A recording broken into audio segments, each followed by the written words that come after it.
رمضان يعني كنافة. تعالوا بقى اقولكم على احلى طريقة للكنافة بالمانجا. طعمها حلو جدا وسهلة جدا، وكمان هقولك على طريقة لتسوية الكنافة غير ان احنا بنسويها على البوتاجاز. اول حاجة عندي كنافة، هستخدم 400 جرام من الكنافة. طبعا ممكن تستخدموا ربع كيلو ونص كيلو. الاول انا بفتت الكنافة عشان تبقى سهلة عليها وانا بضربها في الكبة. لازم اضربها في الكبة عشان تنعم معايا. دلوقتي بقى بعد ما ضربتها في الكبة هحط عليها نص كوباية من السمنة. انا عايزة اغلف الكنافة كويس جدا بالسمنة، وعايزة اقول لكم ان تسوية الكنافة في الفرن مش بتاخد دهون كتير زي تسويتها على البوتاجاز. كده انا خلاص غلفت الكنافه بتاعتي كويس بالسمنه. هحط عليها معلقتين كبار من السكر البودره. انا بحط السكر البودره عشان سببين.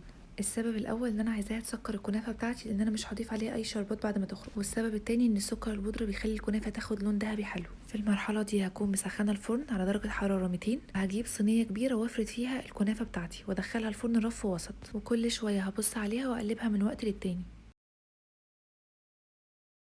دلوقتي بقى هجهز الكريمه بتاعتي. الكريمه دي ملهاش اي معايير بالظبط في الكريم شانتيه او السكر البودره او الميه. انا ضفت تقريبا كوبايه الا ربع من الكريم شانتيه، وحطيت عليها شويه سكر بودره على حسب الذوق. في ناس بتحبها مسكره قوي وفي ناس لا.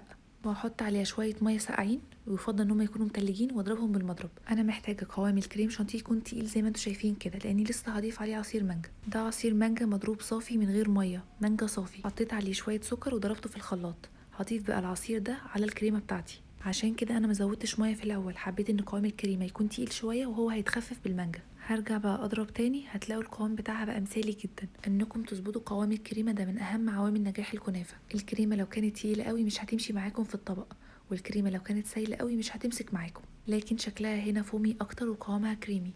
انا كده خلاص خلصت الكريمه بتاعتي. هدخلها بقى التلاجة وارجع تاني للكنافه اللي في الفرن. بصوا بقى، انا كل سنه كنت بحمر الكنافه على البوتاجاز، لكن لما جربت احمرها في الفرن فهي حلوه جدا وسهله وبتاخد لون موحد، وكمان ما بتاخدش دهون كتير. انا هنا بقلبها التقليبه الاخيره، وبعدين خلاص هخرجها لحد ما تبرد تماما. عايزه اقول لكم على نقطه مهمه جدا في نجاح الكنافه دي. لو الكنافه ما ضربتش في الكبه وبقت ناعمه مش هتوصل معاكم للنتيجه دي. هتبدا تكتل معاكم في الفرن كانكم بتعملوا كنافه صينيه.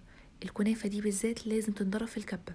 وبين الوقت للتاني بندخل نقلبها في الفرن تقليبه سريعه عشان تاخد لون موحد. انا بقى هسيب الكنافه بتاعتي تبرد براحتها خالص وارجع تاني للكريمه. انا جبت كيس حلواني وممكن كيس لبن عادي، وحطيت فيه الكريمه بتاعتي. انا استخدمت الطريقه دي عشان اتحكم في توزيع الكريمه بتاعتي في الصينيه بالتساوي. وممكن ما تعملوش الطريقه دي وتضيفوا الكريمه بالمعلقه على الصينيه وتبداوا توزعوها بالسباتيولا بالتساوي.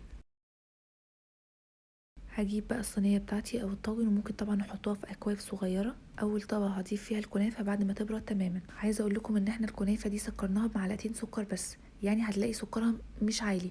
فاحنا نزود سكر الكريمة شوية، وبرده ما نزودهوش زيادة عن اللزوم، يعني نزوده شوية صغيرين، نعمل حساب ان احنا بنسكر الكنافة معانا. دلوقتي بقى انا بوزع الطبقة الاولى من الكريمة بعد ما وزعت طبقة الكنافة، وهبدأ اسويها بالسباتيولا كده على الخفيف، واي زوايد من الكريمة بشيلها. ودلوقتي بقى هحط طبقة تانية من الكنافة، وبعدين هحط طبقة من الكريمة.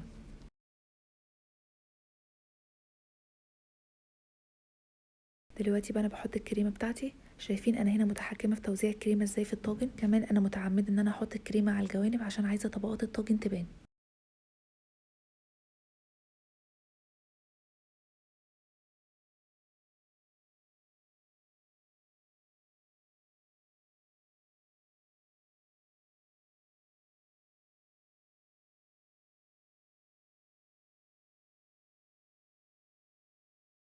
انا كده خلصت الطاجن بتاعي. هجيب منديل بقى وامسح الاطراف دي اللي اتبهدلت من الكريمه.